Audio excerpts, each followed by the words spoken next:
Business की activity को major करने के लिए, बिजनेस की एसेट यूटिलाइजेशन एफिशिएंसी को मेजर करने के लिए हमारे पास 4 रेशियोज है। पहला जो रेशियो है वो है trade receivable turnover ratio. Trade receivable turnover ratio आज से कई साल पहले इसे हम लोग डेटर्स टर्नओवर रेशियो के नाम से जानते थे, लेकिन फिर इसे नाम चेंज करके ट्रेड रिसीवेबल टर्नओवर रेशियो कर दिया गया। Now what is trade receivable? जब हम बात करते हैं ट्रेड रिसीवेबल का, तो ट्रेड रिसीवेबल में 2 चीज आता है, एक बिल्स रिसीवेबल और एक डेटर। ट्रेड रिसीवेबल का मतलब होता है कि आपके ट्रेड के कारण जो पैसा आपको फ्यूचर में मिलने वाला है। सो अगर मेरा ट्रेड है पढ़ाना, तो मेरे लिए जो ट्रेड रिसीवेबल है वो होगा all the fees which are due from my students, जो हमको फीस फ्यूचर में मिलेगा, जो ड्यू लग गया है। मैंने सर्विसेज दे दिया है लेकिन मुझे फीस मिला नहीं, तो वो मेरे लिए रिसीवेबल्स हो जाता है। समझ में आ रहा है? So trade receivable turnover ratio, इससे क्या पता चलता है? Trade receivable turnover ratio measures the efficiency with which a company collects its receivables और the credit it extends to the customers. Please understand what is happening here. So यहां पे company है, right? So company credit में सामान बेच रहा है, credit sales करता है अपना कस्टमर को। हो गया, उधार में सामान बेचा। जब उधार में सामान बेचा तो ये मेरे लिए क्या हुआ? डेटर हुआ। सो जब कंपनी सामान बेचता है तो स्टॉक बोल लो, गुड्स बोल लो। जब कंपनी गुड्स निकाला यहां से, तो ये गुड्स डायरेक्टली कैश में कन्वर्ट नहीं हो रहा है अगर हम क्रेडिट सेल्स कर रहे हैं तो। पहला स्टेप हम कहां पे जा रहे हैं? डेटर, और फिर डेटर हमको क्या देगा? कैश। तो ये जो स्टॉक, ये जो गुड्स है, ये कैश में कन्वर्ट होने के लिए समय लेगा। अब वो समय कितना है? वो समय है जितना समय हमने इसको दिया है। अगर मैं इसको 10 दिन का समय दिया हूं, तो इसका मतलब 10 दिन के बाद हमको अपना डेटर से 10 दिन में 10 दिन के बाद हमको डेटर से कैश रियलाइज होगा। यानी कि जो अभी मेरा करंट एसेट स्टॉक गुड्स जो अभी निकला, वो कैश हमको तुरंत रियलाइज करके नहीं दे रहा है, वो कैश हमको 10 दिन बाद रियलाइज हो रहा है। कैश में कन्वर्ट वो 10 दिन बाद होगा। डेटर टर्नओवर रेशियो यही बताता है, या ट्रेड रिसीवेबल टर्नओवर रेशियो, कि आप मतलब कंपनी कितनी एफिशिएंटली अपने डेटर से पैसा वसूल रहा है, पैसा ले रहा है।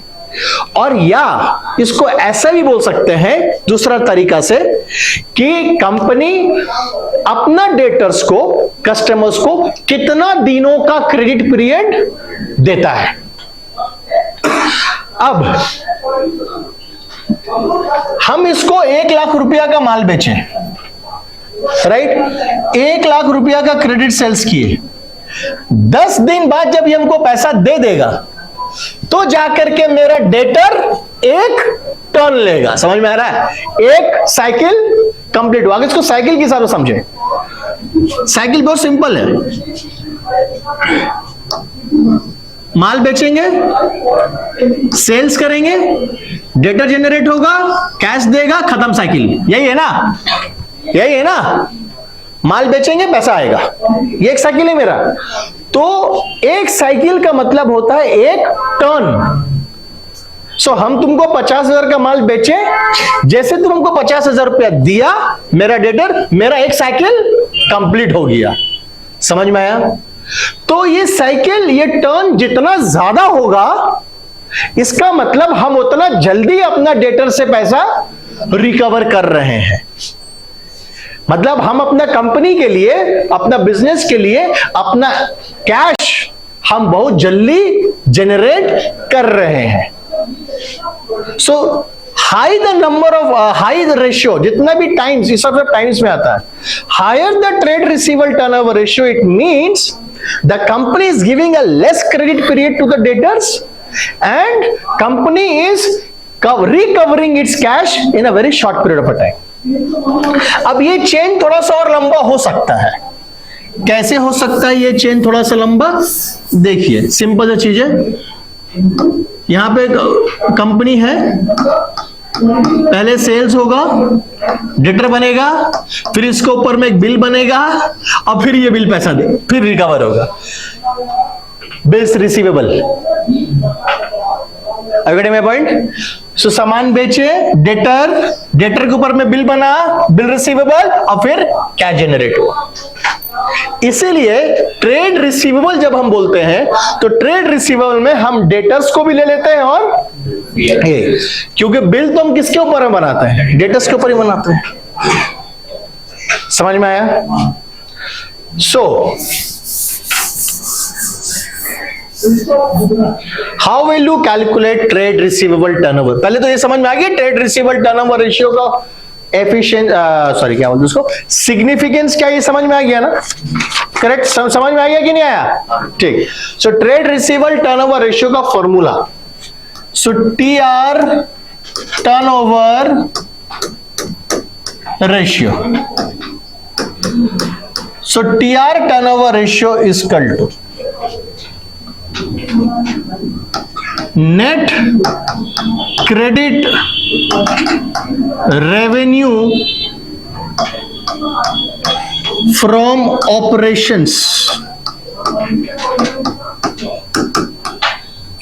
Net credit revenue from operations. बच्चा क्रेडिट रेवेन्यू का दूसरा नाम है क्रेडिट सेल्स, उसको हम लोग सिर्फ रेवेन्यू बोल रहे हैं, credit revenue from operations. What do you mean by operations? जो आपका डे टू डे काम है। सो इफ यू से भैया what is your revenue from operation, it means you are asking me what is the revenue you are generating from teaching, because my day to day operation is teaching. That is why credit revenue from operation. So credit revenue from operation actually उसका मतलब क्या होता है? credit. So revenue from operation का मतलब क्या होता है? sales. credit revenue from operation का मतलब क्या हुआ? credit sales. net credit revenue from operation का मतलब हुआ sales, net credit sales minus sales return, क्योंकि ये भी तो हो सकता है ना कि सामान बेचने के बाद वापस आएगा, तो minus sales return, that is net credit revenue from operation, divided by average trade receivable. Now what is average trade receivable? Average trade receivable का मतलब होता है कि थ्रू आउट द ईयर, ऐसा प्रैक्टिकली ऐसा नहीं होता है कि कंपनी का कोई भी डेटर नहीं है, डेटर जीरो है।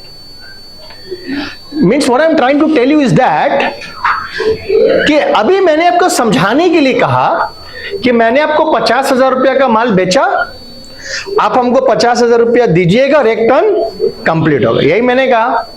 बट प्रैक्टिकली क्या होता है, ऐसा कोई पॉइंट नहीं आता है कि जिस पॉइंट में साल के दौरान उस पॉइंट में डेटर जीरो है। मतलब through out the year company का कुछ ना कुछ तो डेटर रहेगा ही रहेगा।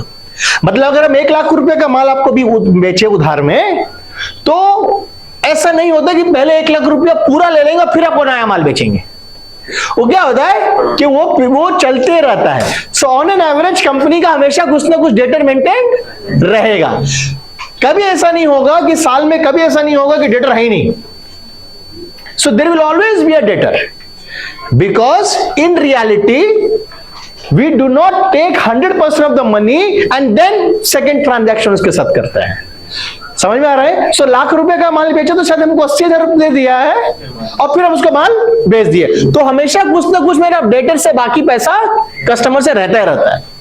तो ये एवरेज ट्रेड रिसीवेबल हम लोग निकाल सकते हैं। कैसे पता चलता है कि ऑन एन एवरेज कितना है? सिंपल, ओपनिंग ट्रेड रिसीवेबल साल के शुरू में कितना है प्लस साल के अंत में कितना है, और उसको डिवाइड कर दो किससे? 2 से, तो आपको पता चल जाएगा कि ऑन एन एवरेज कितना है। याद रहे, trade receivable includes bill receivable plus debtors. So अगर हम ओपनिंग ट्रेड रिसीवेबल की बात कर रहे हैं तो हम बात कर रहे हैं opening bill receivable plus opening debtors. Closing trade receivable की बात कर रहे हैं मतलब closing bills receivable and closing debtors. Clear? Clear है? समझ में आया? सो ये निकल जाता है ट्रेड रिसीवेबल टर्नओवर रेशियो। अब तुम क्या कर सकते हो, जैसे ही तुम्हारा ट्रेड रिसीवेबल टर्नओवर रेशियो मिला, जैसे ये मिला तो तुम क्या करो, जो तुम्हारा ट्रेड रिसीवेबल टर्नओवर रेशियो है उसको तुम डिवाइड कर दो 365 डेज से। किससे? सो मान लो अगर साल में तुम्हारा ट्रेड रिसीवेबल टर्नओवर रेशियो आया 4 टाइम्स, मतलब 4 बार डेटर आपका घुमा है, ट्रेड रिसीवेबल टर्न हुआ है, तो उसको जब तुम 365 से डिवाइड करोगे तो तुमको समझ में आएगा कि एक टर्न में कितना दिन का गैप लग रहा है, 90 दिन का अप्रोक्स। तो 90 दिन ये क्या बता रहा है आपका, ये बता रहा है कि आप अपना डेटर को कितना दिन का समय दे रहे हैं, यानी कि हर 90 दिन में आपका पैसा रिकवर होता है। तो ट्रेड रिसीवेबल टर्नओवर रेशियो ज्यादा, जितना ज्यादा होगा, अभी हम 4 बोले, अब हम बोल दिए 10, तो 365 10 डिवाइडेड बाय 365, सॉरी उल्टा कर दिया हम इसको, 365 डिवाइडेड बाय, ये उल्टा होगा, 365 divided by trade receivable turnover ratio. So 365 अगर हम कर दे 10 तो इसका मतलब 36.5 डेज, मतलब हर 36 दिन में हमको डेटर से क्या मिल जा रहा है, पैसा आ जा रहा है। ये मेरा एवरेज पीरियड निकल गया। इसको हम लोग बोलते हैं एवरेज कलेक्शन पीरियड। क्या बोलते हैं हम लोग इसको? Average collection period. So how will you calculate average collection period? You will calculate by जो भी आपका ट्रेड रिसीवेबल टर्नओवर रेशियो निकला है, right? So 365 divided by your average trade receivable turnover ratio, आपको मिल जाएगा एवरेज कलेक्शन पीरियड। क्लियर? समझ में आया? तो ये सिग्निफिकेंस है ट्रेड रिसीवेबल टर्नओवर रेशियो। चलिए इसको कॉपी कर लीजिए, फिर आगे बढ़ेंगे।